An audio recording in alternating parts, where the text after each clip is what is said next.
Unidas.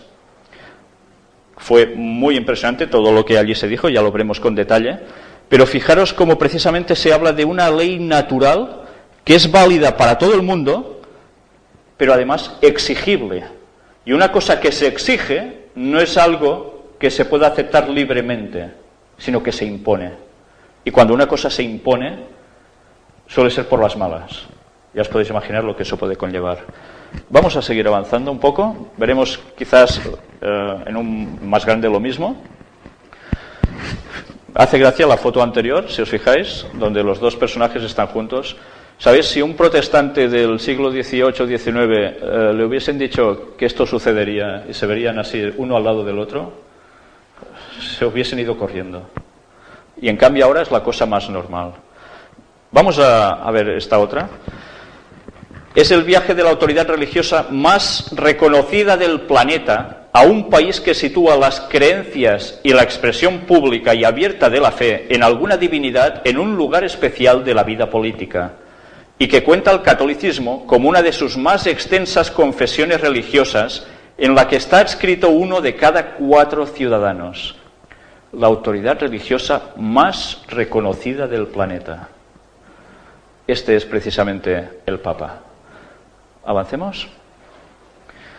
La comparación entre las ideas y actitudes religiosas de los dos emperadores, el terrenal y el espiritual, es un ejercicio sugerente que aquí solo se puede esbozar. Fijaros cómo otra vez más nos sigue diciendo Daniel lo que iba a suceder, con tantos años de anticipación. Si recordamos bien, la profecía de Daniel se escribió 600 años antes de Cristo.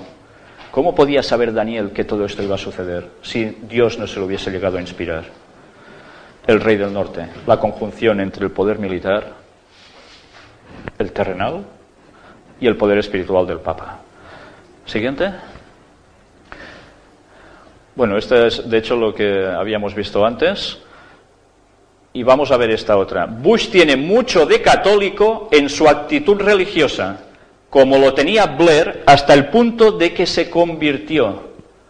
¿Sabéis? Cuando Tony Blair se convirtió al catolicismo hace muy poco, apenas se le dio ninguna importancia y era trascendental. Él esperó a dejar precisamente ser el presidente de su nación, el primer ministro de Inglaterra, y se hizo católico. Y eso tuvo un propósito, porque ahora es uno de los, es el enviado de lo que se conoce como los 4 para negociar en el Próximo Oriente. Qué casualidad, en la zona de Israel precisamente.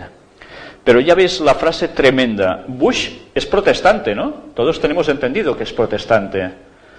Quizás en otra charla vamos a demostrar si realmente él es protestante o es católico.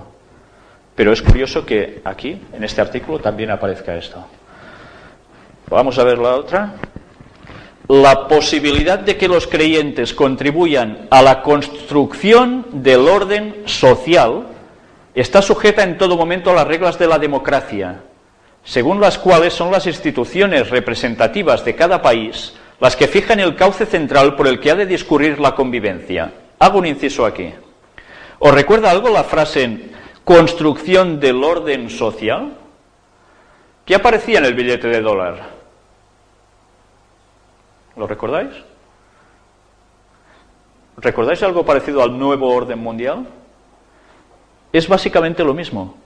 Varía sencillamente social, pero el significado es exactamente el mismo. Tiene que haber un orden, y ese orden va a ser el de ellos, y se está construyendo. Pero ¿quién tiene que participar? Teóricamente los creyentes. Y eso va a ser en plan democrático. Vamos a ir viendo como de democrático nada, porque si hemos visto antes que una ley natural es además exigible, ¿dónde está la democracia? Posto un moment enrere, sisplau. Sigue diciendo, pero ello ha de implicar también que las posiciones adoptadas respecto a asuntos públicos por parte de quienes se vinculan en conciencia al compromiso de llevar a la práctica los fundamentos cristianos o cualesquiera otros cuenten siempre con posibilidades de expresión y de efectiva realización. Está sacado de editorial El Correo. Quiere decir, sencillamente, de que la política, que es a través de donde los ciudadanos actúan, puedan llegar a decidir las cosas, como suele pasar teóricamente. Pero claro, es que nos está hablando de que quien tiene que hacer la presión sobre la política, ¿quién debe ser? Los creyentes. El poder religioso que está detrás. Tiene que mover a los políticos. Washington, viernes 11 de abril del 2008, sacado de Zenit. En esta ciudad hay una excepcional expectativa por la llegada del Papa. Y dado que la mayoría de los interesados no podrá acceder al estadio, todos buscan vías alternativas para saludar al Santo Padre en persona, siquiera desde lejos, y recibir su bendición. Hay una conciencia muy real que es Jesús quien estará presente aquí, en la persona de su representante en la tierra. Yo no sé si esto recuerda a las anteriores conferencias, pero es equiparar drásticamente a Jesús con el Papa. Pues ya vimos que precisamente no es lo mismo, pero ya veis, ahí está. Siguiente. Sigue diciendo, pancartas, imágenes, cantos, camisetas, banderas, obleas, recuerdos, gorras, todo vale para hacer de 3 cortos días una experiencia vital de fe, un encuentro personal con Jesús que promete ser universal, fraternal e intenso. Y vemos en la imagen, por ejemplo, como este niño lleva una camiseta con su ídolo, ¿no? Su ídolo, nunca mejor dicho, el Papa. El merchandising que se montó respecto a la visita del Papa fue impresionante. Imaginaos, es como si hubiera ido cualquier cantante de rock conocido y, lógicamente, antes del concierto, pues empiezan a hacer su promoción, a vender todo respecto a él. Pues pasó exactamente lo mismo. El Papa ayer volvió a reiterar la necesidad de abrazar un catolicismo total. Editorial El Mundo. Y ahora vamos a ver el recibimiento del Papa, que fue realmente impresionante. El Papa se confiesa avergonzado por los curas pederastas en Estados Unidos. Benedicto XVI inicia su primera visita pastoral de 5 días a Norteamérica, que fueron 6. Y yo no quisiera que os perdierais la instantánea de esta foto. Yo no sé si os percatáis aquí en precisamente un detalle muy importante, interesante y curioso. Dice, saludos en la pista, a pie de foto. El presidente Bush y su esposa dieron la bienvenida a Benedicto XVI a pie de pista a su llegada a la base de Edwards, inicio de la visita pastoral a Estados Unidos. Vamos a ir viendo cómo a ningún jefe de Estado, jamás en la historia de los Estados Unidos, el presidente ha ido a recibirlo a las escaleras del avión. Jamás. En cambio, a él sí. Pero hay otro detalle muy significativo. ¿De qué color van vestidos las personas que están al lado del Papa? ¿Lo veis? ¿Van verdes? ¿Van rojos? ¿Van rosas? ¿Van a topos? Van todos negros. ¿Por qué van todos negros? ¿Y por qué el Papa va blanco entonces? ¿Es porque coincidió que les gusta a todos el negro?